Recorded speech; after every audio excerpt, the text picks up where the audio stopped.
করেছেন। আন আবি হুরায়রা রাদিয়াল্লাহু তাআলা আনহু قال قال رسول الله صلى الله عليه وسلم قال الله تعالى أنفقوا يا ابن آدم أنفق عليك رواه البخاري ومسلم।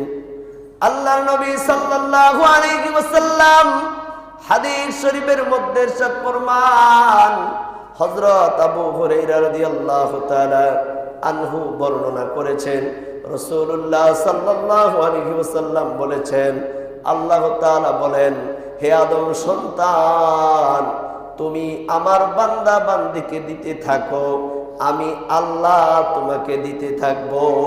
সুবহানাল্লাহ। আনফিকু ইয়া ইবনা আদম উনফিকু আলাইক।